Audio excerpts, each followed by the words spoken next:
এজন চৰকাৰী শিক্ষকৰ ভয়ংকৰ কাণ্ড ৭০ বছৰীয়া বৃদ্ধক এজন চৰকাৰী শিক্ষকে প্ৰহাৰ কৰাৰ অভিযোগ লাখোৱা শিক্ষা খণ্ডৰ অন্তৰ্গত পূব হাতীপুখুৰী ছোৱালী মধ্য ইংৰাজী বিদ্যালয়ৰ সহকাৰী শিক্ষক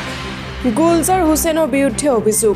ঘৰত কোনো নথকাৰ সুযোগ লৈ ৭০ বছৰীয়া বৃদ্ধক আক্ৰমণ আঘাতপ্ৰাপ্ত বৃদ্ধজনৰ নাম আব্দুল মালিক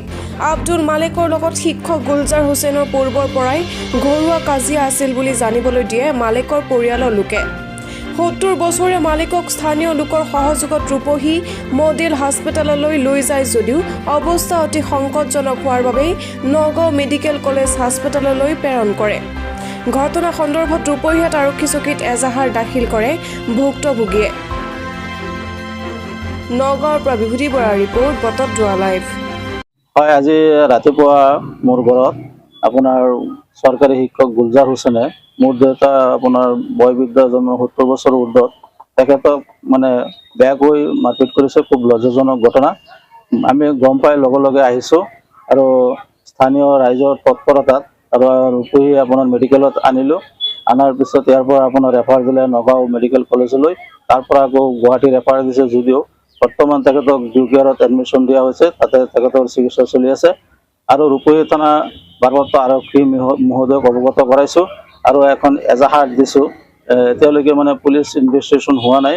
প্ৰশাসনৰ মানুহ কোনেও মানে যোৱা নাই আমি যাম বুলি মানে আশা প্ৰকাশ কৰিছোঁ আৰু যাতে এইটো ভালকৈ এটা তদন্ত হয় আৰু এজন চৰকাৰী শিক্ষক হৈ এনেকৈ মানে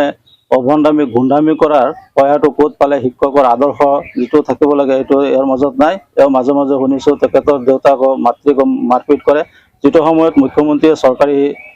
কৰ্মচাৰীসকলক কৈছে মা দেউতাক বৃদ্ধ মানুহক মানে জ্যেষ্ঠ নাগৰিক সন্মান কৰিব লাগে সেইটো সময়ত এটা অভদ্ৰ শিক্ষক গুণ্ডা শিক্ষক ইয়াৰ বিৰুদ্ধে প্ৰশাসনে ব্যৱস্থা ল'ব লাগে আমি ইয়াৰ বিষয়ে নগাঁও জিলা আৰক্ষী অধীক্ষকলৈও ইয়াক অৱগত কৰাম আৰু যদি ৰূপহী থানা ভাৰপ্ৰাপ্ত মহোদয়ে যদি ইয়াৰ উচিত বিচাৰ নলয় তেনেহ'লে ইয়াৰ বিষয়ে আমি মানে নগাঁও আৰক্ষী অধীক্ষক জনাবলৈ বাধ্য হ'ম যিজন ব্যক্তি আহত হৈছে আপোনাৰ কি হয় মোৰ দেউতা হয় আৰু মোৰ দেউতাক নিৰ্মমভাৱে প্ৰহাৰ কৰিছে তেখেতৰ ৰাইট চাইডত আপোনাৰ 3 জেগাত মানে হাড় ভাঙিছে তেখেতে মানে এনেকুৱা এজন বয়োজ্যেষ্ঠ বৃদ্ধ মানুহক এনেকৈ মাৰপিট কৰাটো এটা লজ্জাজনক ঘটনা হৈছে গতিকে ইয়াৰ উচিত বিচাৰটো আমাৰ লাগে